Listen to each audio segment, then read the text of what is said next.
जय श्रीराम. रामो राजमणि सदा विजयते, रामं रमेशं भजे. रामेणाभिहता निशाचरचमू, रामाय तस्मै नमः. रामान्नास्ति परायणं परतरं, रामस्य दासोऽस्म्यहम्. रामे चित्तलयः सदा भवतु मे, भो राम मामुद्धर. मनोजवं मारुततुल्यवेगं, जितेन्द्रियं बुद्धिमतां वरिष्ठं. वातात्मजं वानरयूथमुख्यं, श्रीरामदूतं शरणं प्रपद्ये. शुकासारिखे पूर्णवैराग्यजाचे, वसिष्ठापरी ज्ञानयोगेश्वराचे. कवी वाल्मिका सारिखा मान्य ऐसा, नमस्कार माझा सद्गुरु रामदासा. महारुद्रजे मारुती रामदास, कली माजिते जाहले रामदास. जना उद्धराया पुन्हा प्राप्त होती, नमस्कार त्या ब्रह्मचैतन्यमूर्ती. सद्गुरुनाथ महाराज की जय. जय जय रघुवीर समर्थ, श्रीराम समर्थ. जय श्रीराम. सगळ्यांना माझा नमस्कार. आपण मानस प्रबोध अर्थात रामदास स्वामींनी जे मनाचे श्लोक रचलेले आहेत त्यावर आपण निरूपण सेवा करत आहोत. त्यांच्या कृपेने ती घडत आहे. आज निरूपणासाठी 22वा श्लोक आहे. तो श्लोक काय आहे हे पहिल्यांदा आपण बघूया आणि मग नंतर त्याचं विवेचन बघूया, त्याचा अर्थ बघूया. मना सज्जना हित माझे करावे, रघुनायका दृढ चित्ती धरावे. महाराज तो स्वामी वायू सुताचा, जना उद्धरी नाथ लोकत्रयाचा. जय जय रघुवीर समर्थ, श्रीराम समर्थ. काय श्लोक आहे ते आपण बघूया. पहिल्या चरणामध्ये समर्थ माऊली आपल्याला सांगते की मना सज्जना हित माझे करावे, म्हणजे मनाला केलेला हा उपदेश आहे किंवा विनवणी आहे एक प्रकारची. मना सज्जना हित माझे करावे, रघुनायका दृढ चित्ती धरावे. महाराज तो स्वामी वायुसुताचा, जना उद्धरी नाथ लोकत्रयाचा. हित म्हणजे काय तर कल्याण. रघुनायका दृढ चित्ती धरावे. रघुनायक म्हणजे रामचंद्र. हे समर्थांचं आराध्य दैवत राम असल्यामुळे प्रत्येक श्लोकामध्ये आपल्याला रामाचा उल्लेख सापडेल. म्हणजे तिथे समर्थांना भगवंत किंवा परमेश्वर परमात्मा अशा अर्थाने त्यांनी तो शब्दप्रयोग वापरलेला आहे की रघुनायका दृढ चित्ती धरावे, म्हणजे त्या भगवंताला तुम्ही दृढ तुमच्या हृदयामध्ये धारण करा. दृढ म्हणजे घट्टपणे, ठामपणे. चित्ती म्हणजे हृदयात, मनाच्या अंतरंगात. महाराज तो स्वामी वायुसुताचा, म्हणजे आता तिसऱ्या आणि चौथ्या चरणामध्ये त्या रामाचं वर्णन केलेलं आहे की प्रभू रामचंद्र हे स्वामी आहेत. कोणाचे स्वामी आहेत तर वायुसूत म्हणजे मारुतीरायांचे ते स्वामी आहेत. आणि पुढे चौथ्या चरणामध्ये जना उद्धरी नाथ लोकत्रयाचा. नाथ म्हणजे पुन्हा स्वामी, उद्धरी म्हणजे उद्धार करणे. हे प्रभू श्रीरामचंद्रांनी लोकत्रयाचा म्हणजे तिन्ही लोकांमध्ये जे जीव आहेत त्यांचा उद्धार केलेला आहे. म्हणजे भूलोक आहे, पाताळ लोक आहे आणि स्वर्गलोक आहे. या तीनही लोकांमध्ये जे जीव वास्तव्य करून आहेत त्या सगळ्यांचा उद्धार प्रभूंनी केलेला आहे. आणि म्हणून तो मनाला केलेला उपदेश आहे किंवा एक प्रकारची विनवणी आहे की "हे सज्जन मना, तू माझे हित कर, कल्याण कर." त्यासाठी तू मनाच्या अंतरंगामध्ये, चित्तामध्ये, हृदयामध्ये त्या प्रभूंना, प्रभू रामचंद्रांना स्थिर धरून ठेव. म्हणजे काय होईल, की प्रभू रामचंद्र हे ज्या मारुतीरायांचे स्वामी आहेत आणि ज्या संपूर्ण जगामधल्या, ब्रह्मांडामधल्या जीवांचा उद्धार ज्या प्रभूंनी केलेला आहे, त्या प्रभूंच्या कडे तू मला घेऊन चल. म्हणजे जे मागच्या श्लोकामध्ये समर्थांनी सांगितलं होतं ना, की "मना सज्जना भेटवी राघवासी." की "हे मना, तू माझी त्या राघवाबरोबर भेट घडवून आण." तर ती भेट कशी घडवायची किंवा ती कशी घडून येईल, हे समर्थांनी पुढच्या श्लोकामध्ये सांगितलंय. म्हणजे आपण अभ्यास करत असताना हे मागेही बघितलेलं होतं, की प्रत्येक श्लोकामध्ये समर्थ माऊली आपल्याला काही गोष्टी सांगते आणि त्या गोष्टी मिळवण्यासाठी किंवा प्राप्त करण्यासाठी जीवानी काय करायला पाहिजे, ते लगेचच पुढच्या श्लोकामध्ये समर्थांनी सांगितलेलं आहे. म्हणजे मागच्या श्लोकात समर्थांनी मनाला काय उपदेश केला, की "मना वासना चुकवी येरझारा." म्हणजे "हे मना, तू वासना सोडून दे आणि त्या जन्म-मृत्यूच्या येरझाऱ्यातून तू सुटका करून घे. मना कामना सांडिरे द्रव्यदारा." म्हणजे जो द्रव्याचा लोभ आहे किंवा स्त्रीसंग यांची कामना किंवा हाव तू मनामध्ये ठेवू नकोस. "मना यातना थोर हे गर्भवासी." कारण वासनेमध्ये जन्म आहे आणि मृत्यूच्या वेळेला त्या जीवाच्या मनामध्ये ज्या काही वासना शिल्लक राहिलेल्या असतात, त्या वासनेमुळे जीवाला पुढचा जन्म घ्यावा लागतो आणि जन्म घेण्यासाठी त्याला आईच्या गर्भामध्ये प्रवेश करावा लागतो आणि 9 महिने त्याला गर्भवास सहन करावा लागतो. ते आपण मागच्या श्लोकामध्ये बघितलं. आणि म्हणून त्या वासना क्षीण करत नेण्यासाठी किंवा मोक्षप्राप्तीसाठी किंवा त्या जीवाला पुन्हा-पुन्हा जन्माला यावं लागू नये, यासाठी "हे मना, तू मला राघवाची भेट घडवून आण." असं समर्थांनी मागच्या श्लोकामध्ये सांगितलं.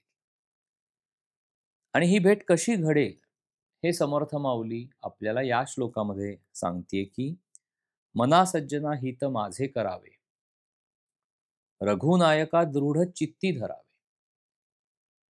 म्हणजे जर भगवंताला आपण आपल्या हृदयामध्ये जर घट्ट धरून ठेवला, तर एका अर्थाने त्या जीवाचं कल्याण होईल, असं समर्थांना सांगायचंय.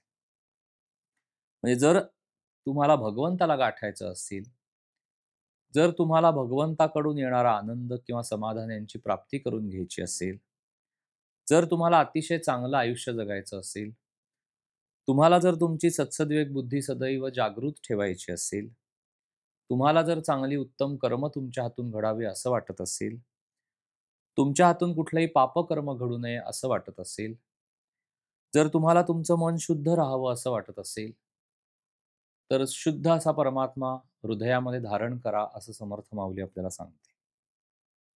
महाराज सुद्धा हेच सांगतात, की जर भगवंताला आपलंसं करून घ्यायचं असेल, तर त्याचं नाम घ्या. नाम हा जीव आणि शिव यांच्यामधला दुवा आहे. म्हणजे आपली वृत्ती आणि भगवंत यांना जोडणारी साखळी आहे नाम म्हणजे. म्हणजे नामाचं वृत्तीशी लग्न होऊन ती नामरूप बनली पाहिजे आपली वृत्ती. आणि जर वृत्ती नामरूप बनली, तर भगवंताची प्राप्ती होते. म्हणजे जसं आपलेपण हे आपल्या नावामध्ये आहे. आपण रस्त्याने चाललोय आणि आपल्याला जर कोणी हाक मारली, तर आपण मागे वळून लगेच पाहतो. तसं देवाचं देवपण त्याच्या नामामध्ये आहे. मग महाराज असं म्हणतात, की "का तुम्ही मनामध्ये विकल्प आणता? जर तुम्ही अतिशय काकुळतीने जर त्याचं नाव घेतलं, तर तो का नाही तुम्हाला ओ देणार?" म्हणून महाराज म्हणतात, की तुम्ही अतिशय अंतःकरणपूर्वक नाम घ्या. त्या नामाविषयी मनामध्ये कुठलीही शंका बाळगू नका. भगवंताचं नाम हृदयामध्ये घट्ट धरा. कुठलीही व्यावहारिक भूमिका ते नाम घेताना बाळगू नका. पण आज आपण सगळेजण जे काही नाम घेतोय ते प्रपंचासाठी घेतो.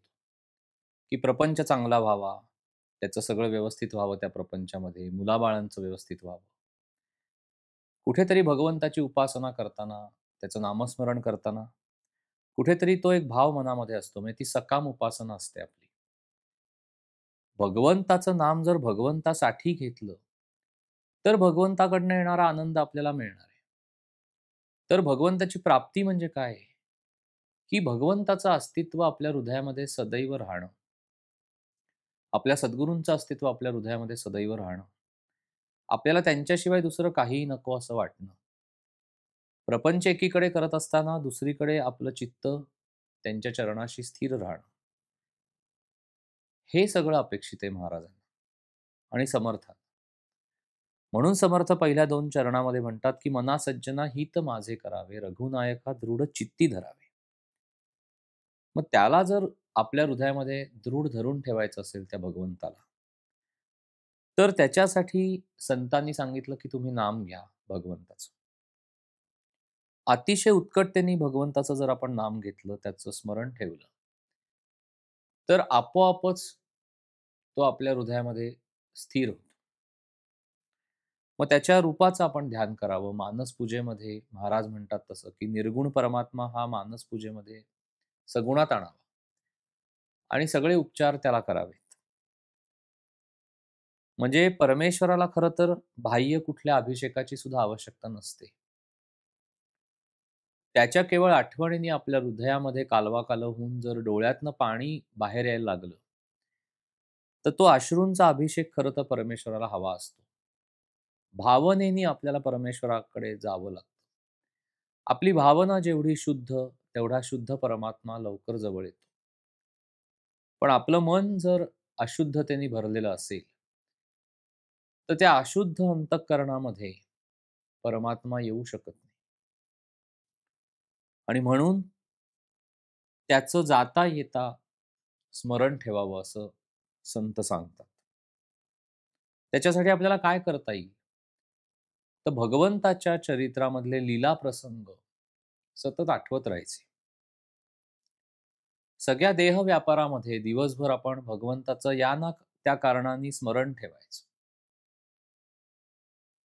त्याचं नाम घ्यायचं. ते नाम घेताना आपण आपल्या कानाने ते ऐकायचं. म्हणजे एकाग्रता व्हायला मदत होते असं महाराजांनी सांगितलेलं आहे. एकाग्र होणं म्हणजे एखाद्या गोष्टीमध्ये पूर्णपणे समरस होणं. मग कल्पनेच्या पलीकडे असणारा जो निर्गुण परमात्मा आहे, तो आपण कल्पनेनी सगुणात आणावा आणि ध्यानामध्ये त्या भगवंताच्या सगुण रूपाचं दर्शन अंतःचक्षुसमोर आपण घेऊन आपलं चित्त तिथे स्थिर ठेवण्याचा प्रयत्न करायचा. हा अभ्यास आहे. त्याच्यामुळे भगवंत सोडून कशाचाही विचार करू नये. आपली सगळ्यांचीच एक तक्रार असते, की नाम घ्यायला बसलं, की हजारो विचार मनामध्ये येतात. म्हणजे एरवी आपण बाकी सगळ्या गोष्टी करत असताना ते विचार येत नाहीत. पण ज्यावेळेला आपण डोळे मिटून शांतपणे बसतो ध्यानासाठी किंवा जप करण्यासाठी, तर त्यावेळेला हजारो विचार मनामध्ये येतात. हा सगळ्यांचा अनुभव आहे. महाराज काय सांगतात, की तुम्ही त्या विचारांच्या पाठीमागे जाऊ नका. विचार येईल तसा जाईल. तुम्ही त्रयस्थ दृष्टीने त्या विचाराकडे बघा आणि त्या विचारांना आपणच फाटे फोडत जातो. त्या एका विचारातून दुसऱ्या विचाराची उत्पत्ती होते. म्हणून विचारांना फाटे न फोडता एखादा विचार जरी आला, कारण निसर्गतः आपल्या मनामध्ये हजारो विचार येत असतात. तसे ते येणार. पण आपण त्यांना महत्त्व देऊ नये. म्हणजे त्या विचारांना आपण महत्त्व दिलं नाही, की मग आपल्याला त्या रघुनायकाला आपल्या चित्तामध्ये दृढ धरता येतं. दुसरं एक करायचं, की जर भगवंताला आपल्या हृदयामध्ये घट्ट धरून ठेवायचं असेल, समर्थांनी सांगितल्याप्रमाणे, तर ही जी उपासना आहे किंवा ही जी साधना आहे, ती कोरडेपणानं न होता प्रेमाने व्हायला पाहिजे. ज्या व्यक्तीवर आपलं स्वाभाविक प्रेम असतं, त्याची आपल्याला स्वाभाविक आठवण असते. आपल्याला त्या व्यक्तीचं मुद्दामून स्मरण करावं लागत नाही. तशी जर अवस्था आपली भगवंताविषयी आपल्या मनामध्ये उत्पन्न झाली, तर भगवंताच्या विषयी असलेलं स्वाभाविक प्रेम आपल्याला त्याचं सदोदित स्मरण राखायला उपयोगी पडेल.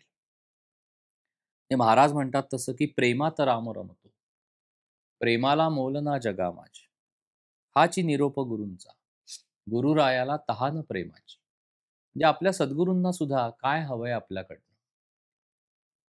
तर केवळ प्रेम हवंय, कारण त्या प्रेमामध्येच राम रमतो.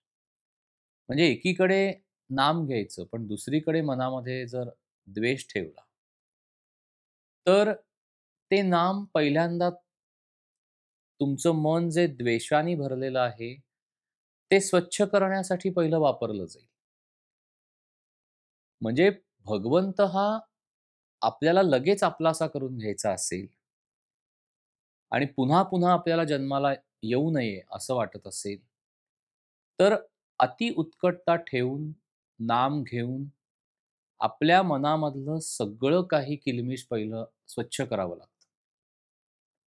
आणि रोज महाराजांना आणि रामाला ही प्रार्थना करायची, की माझ्या मनामध्ये कुठलेही अशुद्ध विचार किंवा विकार जरी उत्पन्न होत असतील, तरी तू ते स्वच्छ कर. माझ्या हातून कुठलंही चुकीचं कर्म घडवून देऊ नकोस देवा. म्हणजे एकीकडे आपल्याला रामाची भक्ती करता येते, दुसरीकडे स्वांतर शुद्ध आपल्याला राखता येतं. कपटाचरणाला आपण वश होऊ नये. अंतःकरण शुद्ध राहिलं, की आपलं आचरण शुद्ध राहतं. आपल्या हातनं चुकीचं कर्म घडत नाही. तर आपल्याला भगवंताला साधता येईल. म्हणजे महाराजांनी जे सांगितलेलं आहे, की शुद्ध अंतःकरण, शुद्ध आचरण आणि नामस्मरण ह्या 3 गोष्टींवर आपल्याला परमार्थाची इमारत उभी करायची. पण अंतःकरण जर मलिन असेल, अशुद्धतेने भरलेलं असेल, त्याच्यामध्ये द्वेष आहे, मत्सर आहे, असूया आहे, राग आहे, अहंकार आहे, तर एकीकडे आपण कितीही साधन केलं,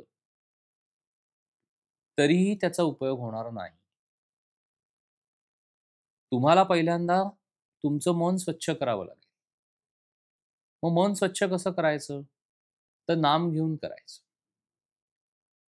जेवढं नाम आपण अति उत्कटतेने घेऊ, तेवढं अंतःकरण शुद्ध व्हायला सुरुवात होते. म्हणजे ती प्रक्रिया आहे. त्या प्रक्रियेमध्ये मन शुद्ध होत जातं. जसं-जसं नाम अंतरंगामध्ये येत जाईल, वाढेल, आपलं अंतःकरण त्या नामाने भरलेलं असेल, आपल्याला सतत भगवंताची आठवण असेल, तर हळू-हळू, हळू शुद्धतेची प्रक्रिया आपल्याला शुद्धतेकडे घेऊन जाते. मग जरी व्यावहारिक आयुष्य जगत असताना अशुद्ध विचार मनामध्ये जरी आला, तरी तो शुद्धतेमध्ये परावर्तित होतो. आपणच आपल्या मनाला हे समजावतो, की नाही मला असा विचार करायचा नाहीये. माझ्या मनामध्ये द्वेष येतोय का कोणाविषयी? महाराज काढून टाका. भगवंता काढून टाक. माझ्या मनामध्ये कुठली असूया उत्पन्न होतीये का? काढून टाका. एक नाम घट्ट धरलं, की हळू या सगळ्या गोष्टी बाहेर पडतात. पण म्हणून महाराज असं म्हणतात, की समजून नाम घ्या. काही जण असा विचार करतात, की एवढा सगळा कशासाठी तत्वज्ञानाचा हे करायचा? तुम्ही नाम घेत जा, बाकी सगळं महाराज करतील. तसं जर असतं तर कुठल्याही संतांनी तत्वज्ञान सांगितलं नसतं. कुठल्याही संतांनी काहीही उपदेश कोणाला केला नसता आणि सांगितलं असतं, "हां, फक्त तुम्ही नाम घेत राहा." तो एक भाग आहे. मग त्यांना जेवढं अपेक्षित आहे, तेवढं नाम दिवसभर आपलं व्हायला पाहिजे. तर आपली आसक्ती सगळ्यातनं कमी होईल आपोआप. तेव्हा त्या गोष्टी आपोआप घडतील. पण आजच्या आपल्या व्यावहारिक आयुष्यामध्ये दिवसभर आपल्याला सगळं सोडून तेवढा वेळ नामाला देता येणं शक्य आहे का? मग जर आपल्याला थोडाच वेळ नामासाठी देता येणार आहे आणि बाकी आपल्याला फक्त स्मरण ठेवायचंय, म्हणजे नाम घ्यायचंय. पण बैठक घालून आपण ध्यान किती वेळ करणार? नाम किती वेळ घेणार?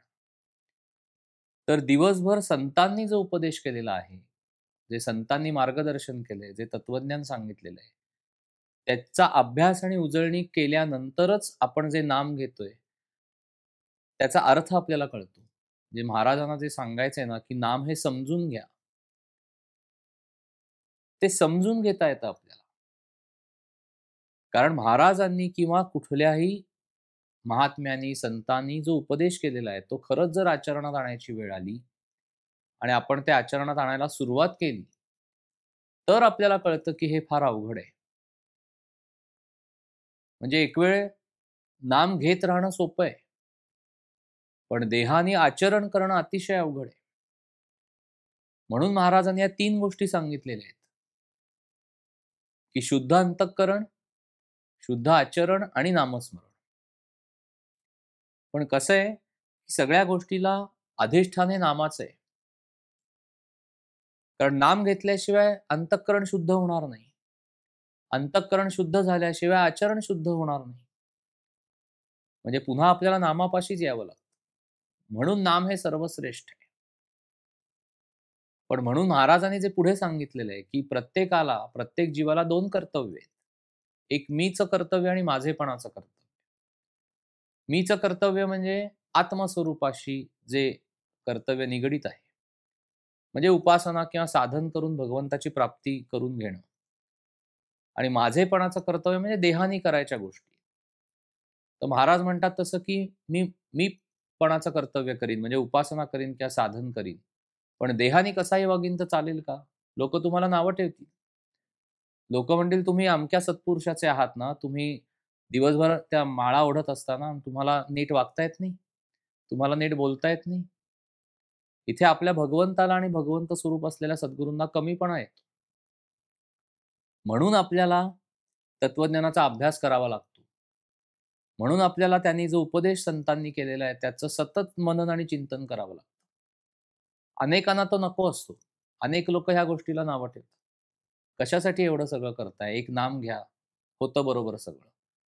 ते होईल. पण मनामध्ये जेव्हा तुम्ही ही जाणीव ठेवाल, तेव्हा ते होणार आहे. त्याला नाम समजून घेणं असं म्हणतात, की एखादा विकार मला जर क्षीण करायचा असेल, तर पहिल्यांदा त्या विकारांची जाणीव मला करून घ्यावी लागते. त्याच्यासाठी मला हे सगळं आठवावं लागतं. त्याच्यासाठी जो संतांनी उपदेश केलाय, त्याचं चिंतन आणि मनन मला स्वतःला करावं लागतं.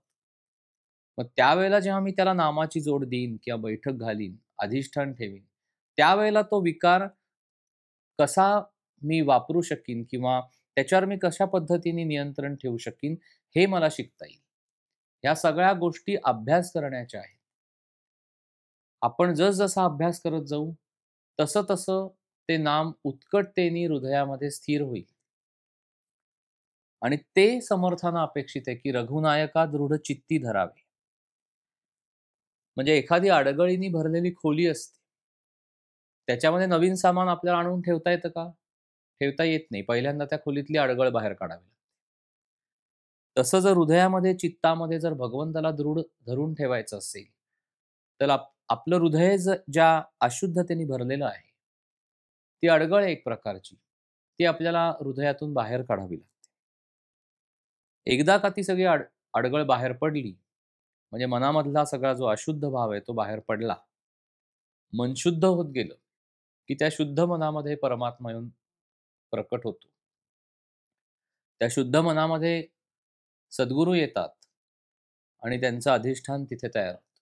आणि हे समर्थांना अपेक्षित आहे आणि म्हणून समर्थांनी पहिल्या 2 चरणामध्ये मनाला ही एक प्रकारची विनवणी केलेली आहे, की "मना सज्जना हित माझे करावे, रघुनायका दृढ चित्ती धरावे." मनाला सांगितलंय, की तू त्या रघुनायकाला, भगवंताला चित्ती धर. तर हा रघुनायक म्हणजे प्रभू रामचंद्र कोण आहेत? हे 3ऱ्या आणि 4थ्या चरणामध्ये वर्णन केलंय समर्थ. काय सांगतात समर्थ?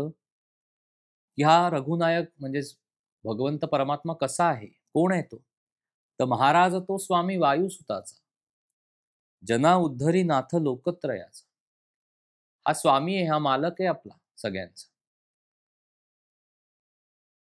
आणि तो कोणाचा आहे? आदर्श कोणाचा आपण डोळ्यासमोर ठेवायचा आहे? तर मारुतीरायांचा ठेवायचा आहे.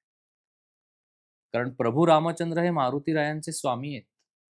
मारुतीरायांनी प्रभूंची दास्यभावाने भक्ती केलेली आहे. आणि ते एकात्म पावलेले आहेत. म्हणजे मारुतीरायांनी रामाची भक्ती ही दास ह्या भावाने केलेली आहे. दास्य भावाने केली. प्रभूंना त्यांनी स्वामी मानलेलं आहे. पण त्यांच्यामध्ये एकात्म भाव होता. आता इथे मारुतीरायांना वायुसूत असं म्हटलेलं आहे. म्हणजे मारुतीराय हे वायूचे पुत्र आहेत.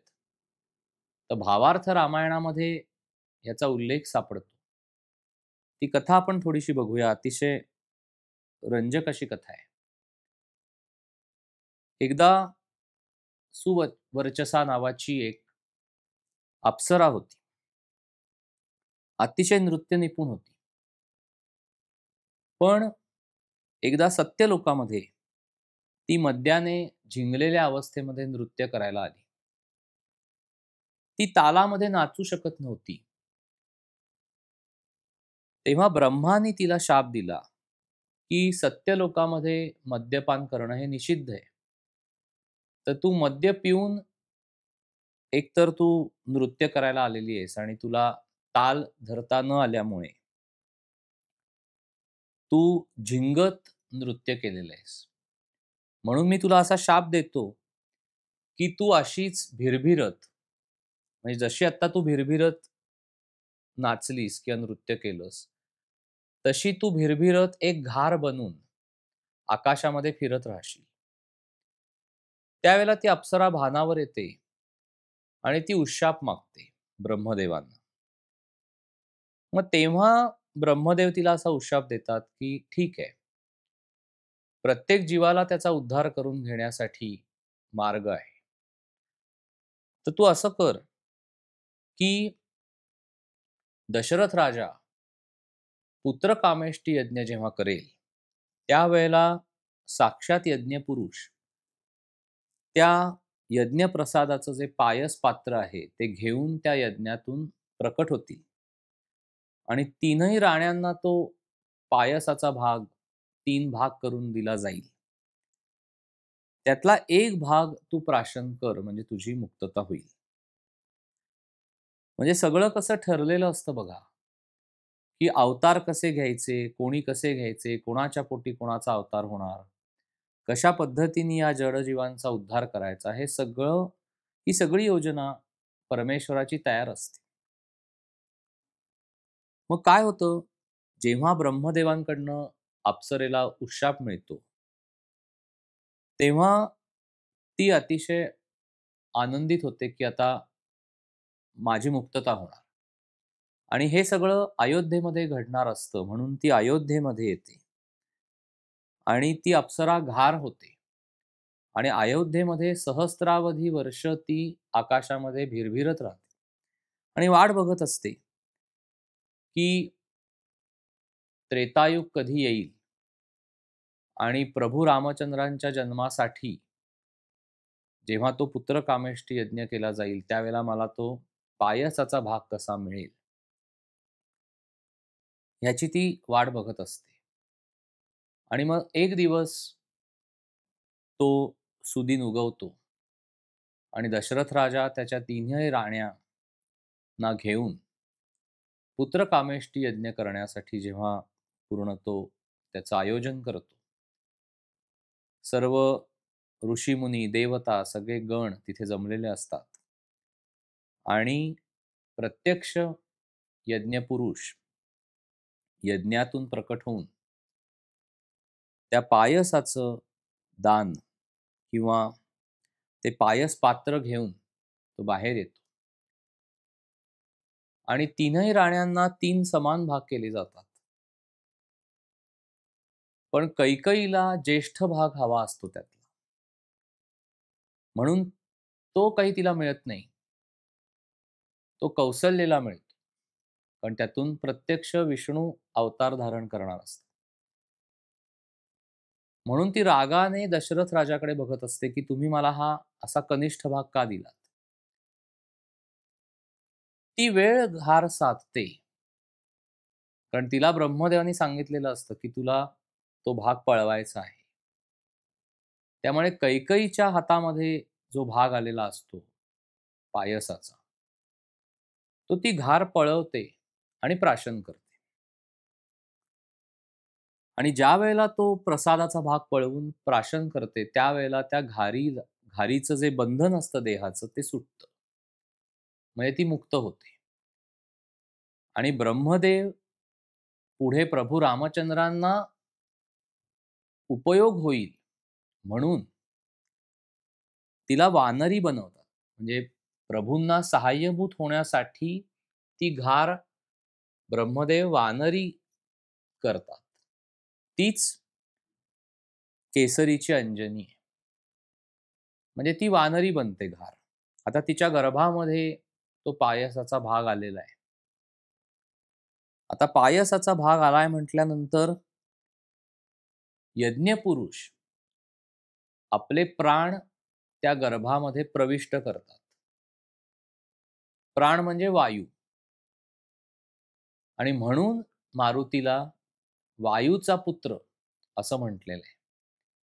म्हणजे यज्ञपुरुषांनी तीनही राण्यांना पुत्र व्हावा म्हणून जे पायसाचे 3 भाग केलेले असतात, त्यातला अख्खा एक भाग घारीनी प्राशन केलेला आहे. आणि वायूनी प्राण प्रविष्ट केलेत तिच्या गर्भामध्ये आणि मग तिची गर्भधारणा झालेली आहे. ती वानरी बनलेली आहे. आणि मग मारुतीरायांचा जन्म झालेला आहे. म्हणून त्यांना वायुसूत असं म्हटलेलं आहे. आणि हेच तिसऱ्या चरणामध्ये सांगितलंय समर्थांनी, की महाराज तो स्वामी वायुसुताचा. म्हणजे प्रभू रामचंद्र कोण आहेत? तर प्रत्यक्ष वायूचा पुत्र असलेल्या मारुतीरायांचे ते स्वामी आहेत. मग प्रभू हे स्वामी का आहेत? ह्याची सुद्धा कथा आपल्याला रामायणामध्ये आढळते. ती कथा आपण पाहूया. अतिशय सुंदर कथा आहे, की प्रभू आणि लक्ष्मण हे वनवासामध्ये वनातून जात असताना त्यांना वाटेमध्ये किष्किंधा नगरी लागते. म्हणजे सुग्रीवाची. आता हे दोघंही वीर पुरुष हातामध्ये धनुष्यबाण घेऊन चाललेले असतात. दुर्धर अशा वनातून चाललेले असतात. जिथे सामान्य माणसाला भीती वाटेल. पण हे दोघंही जण राम आणि लक्ष्मण अतिशय सावधानतेने हातामध्ये शस्त्र धारण करून वनामधून चाललेले असतात. त्यांना कशाची भीती नसते. ते सुग्रीव पाहतो आणि त्याच्या मनामध्ये भीती उत्पन्न होते, की एवढं हे दुर्धर असं वन आहे जिथे यायला माणसं घाबरतात. तिथे 2 वीर पुरुष इतक्या निधड्या अंगाने कसे काय ह्या वनातून चाललेले. तर त्याला असं वाटतं, की वालीने आपल्याला मारण्यासाठी म्हणून ह्या 2 वीर पुरुषांना पाठवलेलं दिसतंय. हा विचार मनाशी करून सुग्रीव घाबरतो आणि गुहेमध्ये लपून बसतो. आणि त्याचे 4 प्रधान असतात, त्यांना तो बोलवतो. नळ, नीळ, जांबुवंत आणि हनुमंत हे त्याचे 4 प्रधान असतात. चौघांनाही तो बोलवून घेतो आणि तो सांगतो, की आपल्या वनामध्ये कोणीतरी 2 धनुर्धारी वीर पुरुष शिरलेले आहेत. ते अतिशय पराक्रमी असे तेजस्वी पुरुष दिसतायत. ते जणू काही मला असं वाटतंय, की वालीनी मला मारण्यासाठी पाठवलेले आहेत. म्हणून सुग्रीव हनुमंताला अशी आज्ञा करतो, की "तू जरा त्या दोघांच्या पाशी जा आणि जरा वृत्तांत जाणून घे आणि मला येऊन सांग." मग सुग्रीवाने आज्ञा केल्यानंतर हनुमंत राम, लक्ष्मण जिथे बसलेले असतात, तिथे तो येतो आणि पहिल्यांदाच प्रभू रामचंद्रांपुढे मारुतीराय आलेले असतात. तर त्यावेळेला एक अशी घटना घडते, की मारुतीरायांना त्यांच्यामध्ये जी शक्ती आहे, ती जागृत होऊन त्याचं स्मरण होतं प्रभू रामचंद्रांच्या समोर आल्यानंतर. ती काय कथा आहे ते आपण पाहूया. आपण आधी बघितल्याप्रमाणे पायसाचे जे 3 भाग यज्ञपुरुषांनी केलेले असतात, त्याचा अख्खा एक भाग ती घार प्राशन करते आणि ब्रह्मदेव तिला वानरी बनवतात. तिच्या गर्भामध्ये तो भाग येऊन तिने तो उदरामध्ये धारण केलेला आहे आणि प्रत्यक्ष वायू आपले प्राण त्या गर्भामध्ये प्रविष्ट करतात आणि ती गर्भधारणा तिथे झालेली आहे. म्हणजे बघा, की एक संपूर्ण भाग गर्भामध्ये, उदरामध्ये भक्षण झाल्यामुळे तो भाग किती बलवान असणार, त्याच्यामध्ये किती वीर्य, ओज, तेज किती असणार, ते सगळं हनुमंतांना प्राप्त झालेलं आहे. आणि असा भाग अतिशय तेजस्वी, ओजस्वी, बलाने युक्त, वीर्याने युक्त असा भाग धारण केल्यामुळे अतिशय बलवान, शक्तिवान, प्रतापी अशा हनुमंताचा जन्म अंजनी मातेच्या पोटी झालेला आहे. म्हणजे पहा, की जेव्हा कैकईचा भाग घार पळवते, त्यावेळेला कैकई विलाप करू लागते. ती मोठमोठ्याने रडायला लागते. ती जमिनीवर अक्षरशः गडाबडा लोळायला लागते. पण तिला असं वाटायला लागतं, की आता मला काही संतान प्राप्ती होणार नाही. माझा तर भाग घारीनी पळवला. तर त्यावेळेला कौसल्या आणि सुमित्रा ह्या दोघी जणी आपला अर्धा-अर्धा भाग कैकईला देतात. कारण त्यांच्यामध्ये सत्वगुण असतो. तिचं दुःख त्यांना पाहवत नाही. त्या म्हणतात, की आपण एकाच राजाच्या राण्या आहोत. त्यामुळे आम्ही आमच्या भागातला अर्धा-अर्धा भाग तुला देतो. म्हणजे 2 भागाची ही 4 मुलं झालेली आहेत पहा. म्हणजे प्रभू रामचंद्र, लक्ष्मण आणि कैकईला भरत आणि शत्रुघ्न अशी जी मुलं झालेली आहेत, ती अशा पद्धतीने भाग विभागून झालेली आहेत. पण मारुतीरायांचा जन्म हा पूर्ण एका भागातून झालेला आहे. त्यामुळे तो अतिशय तेजस्वी आहे, मारुती. पूर्ण भागाचे जन्मलेले आहेत. म्हणजे मारुतीरायांचं ब्रह्मचर्य किंवा बल किंवा वैराग्य इतकं कडकडीत होतं, की ते अंजनी मातेच्या गर्भामध्ये असतानाच त्यांना कासोटी म्हणजे लंगोटी आपोआप प्राप्त झालेली होती. म्हणजे त्यांचं ब्रह्मचर्य इतकं कडकडीत आहे किंवा अबाधित राहिलेलं आहे, की अंजनी माता ही प्रत्यक्ष त्यांची आई असून तिला सुद्धा त्यांचं लिंगदर्शन झालेलं नाहीये. कारण त्यांना गर्भामध्ये असतानाच कासोटी म्हणजे लंगोटी प्राप्त झालेली आहे. आणि ही गोष्ट फक्त अंजनी माता आणि प्रभू रामचंद्र ह्या 2च व्यक्ती जाणू शकत असतात. त्यामुळे अतिशय बलवान, ओजस्वी, तेजस्वी असे हनुमंत जन्मल्याच एक तर ते वायूचे पुत्र आहेत. त्यामुळे त्यांना तो जो सूर्याचा गोळा आहे, ते सफरचंद आहे किंवा एखादं लाल फळ आहे असं वाटून ते आकाशामध्ये झेप घेतात. आणि जणू काही सूर्याला गिळायलाच ते जातात. ते पाहून सगळेजण भयभीत होतात. इंद्राकडे येतात. मग इंद्रदेव काय करतात? त्यांना तो जो वज्राचा आघात आहे, तो त्यांच्या अनुवटीवर केलेला आहे, मारुतीरायांच्या. आणि तो वज्राचा आघात झाल्यामुळे मारुतीराय बेशुद्ध होऊन पडतात. तिथे त्यांचे वडील म्हणजे वायू हे प्रकट होतात आणि त्यांना असं वाटतं, की आपल्या मुलाला हे काय झालं? त्यांना त्याचा अतिशय राग येतो, क्रोधायमान होतात. ते सगळ्या ब्रह्मांडामधला प्राण रोधून धरतात. त्यामुळे सगळ्या जडजीवांना प्राणशक्ती जाते त्यांची. प्राण घेता येत नाहीयेत. सगळा रोधून धरलाय. मग पुन्हा सगळेजण विष्णूंकडे जातात आणि प्रार्थना करतात, की वायुदेवांनी सगळ्या ब्रह्मांडातला प्राण रोधून धरलेला आहे. हे जगन्नाथ तुम्ही काहीतरी करा. त्यावेळेला ते वायुदेवांना सांगतात, की हे जे हनुमंत आहेत, हा जो तुमचा मुलगा आहे, पुत्र आहे, हा चिरंजीव आहे. हा कधीही मृत्यू पावणार नाही असा आशीर्वाद दिलेला आहे. तो फक्त आघातामुळे वज्राच्या मूर्छित झालेला आहे. तर तुम्ही हा जो प्राण सगळा रोधून धरलेला आहे, तो तुम्ही सोडून द्या. मग पुन्हा सृष्टीमध्ये प्राण व्हायला लागतो किंवा वायू व्हायला लागतो आणि ते चैतन्य पुन्हा सृष्टीला प्राप्त होतं.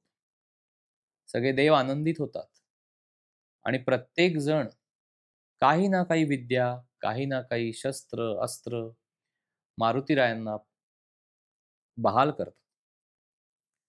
त्यामुळे काय होतं, निरनिराळ्या देवतांकडनं निरनिराळ्या शक्ती मारुतीरायांना प्राप्त होतात आणि त्यांच्या खोड्या अधिकच वाढायला लागतात.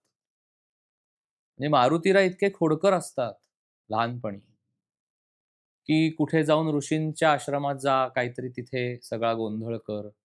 त्यांचे अख्खे आश्रम उचल. शक्तिवान आहेत ना. अख्खे आश्रम उचल आणि कुठल्यातरी डोंगरावर नेऊन ठेव. त्यांची बसण्याची दर्भासनं फाडून टाक, जानवी तोड, यज्ञामध्ये काहीतरी गडबड कर.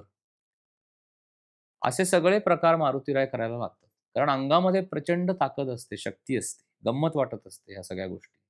लहान असते. हे लीला आहेत एक प्रकारच्या. मग सगळे ऋषी ब्रह्मदेवाकडे येतात आणि पुन्हा प्रार्थना करतात, की "अहो, ह्या आता इतक्या शक्ती यांना प्राप्त झाल्यात हनुमंताला. पुन्हा चिरंजीव आहेत. मृत्यू नाहीये. त्या लीला ह्या सगळ्या खोड्या आता थांबवा."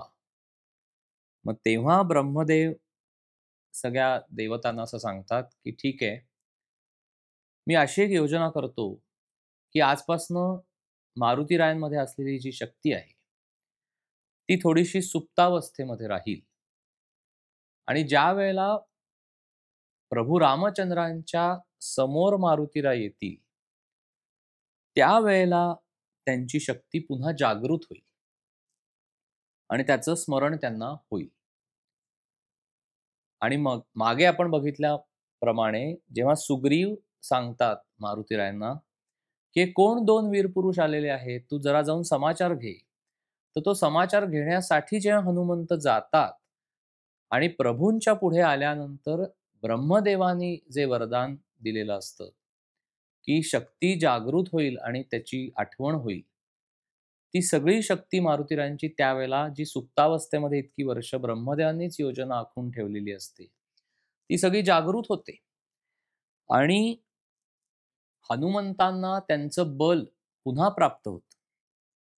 पुरुषार्थ, पराक्रम, सामर्थ्य सगळं काही प्राप्त होतं. आणि तेव्हा मारुतीरायांना अंजनी मातेबरोबरचं बोलणं आठवतं. म्हणजे ते लहान असताना त्यांनी विचारलेलं असतं मातेला, की "माते माझे स्वामी कोण आहेत?" तर त्यावेळेला अंजनी माता त्यांना सांगते, की "तुझं ब्रह्मचर्य इतकं कडकडीत आहे, तुझं वैराग्य इतकं कडकडीत आहे, की तू माझ्या गर्भामध्ये असतानाच तुला कासोटी म्हणजे लंगोटी प्राप्त झालेली आहे." तर जो आत्मज्ञानी पुरुष हे आत्मदृष्टीने जाणेल, त्याला तू स्वामी म्हण, असं सांगून ठेवलेलं असतं.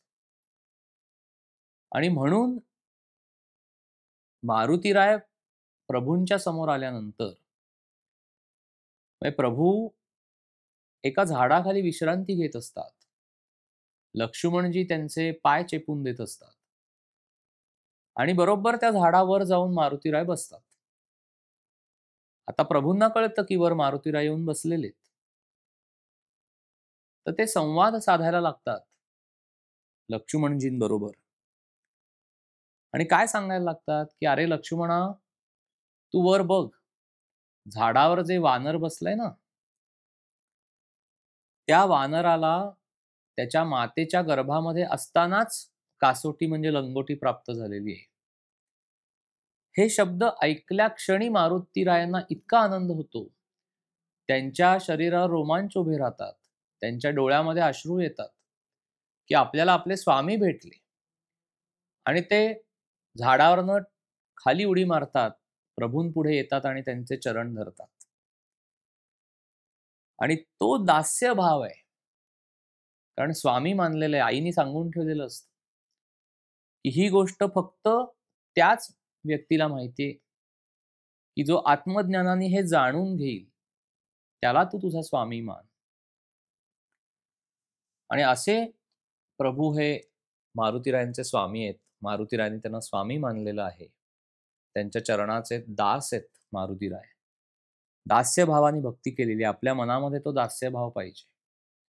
आपण उपासना करत असताना, साधन करत असताना त्या साधनाचाच अभिमान बाळगतो. माझ्याकडनं अमका-अमका जप झाला. माझ्याकडनं एवढ्या तीर्थयात्रा झाल्या. पुढे आपण म्हणतो महाराजांनी घडवून आणलं. करता-करता तेच आहेत. पण माझ्याकडनं घडवून आणलं हा पुन्हा अभिमान शिल्लकच राहतो. म्हणजे आपल्याला आदर्श जर मारुतीरायांचा डोळ्यासमोर घ्यायचा असेल, तर आपल्या हातनं काही घडतंय ही जाणीव सुद्धा आपल्याला असू नये. मग हे जे प्रभू रामचंद्र मारुतीरायांचे स्वामी आहेत.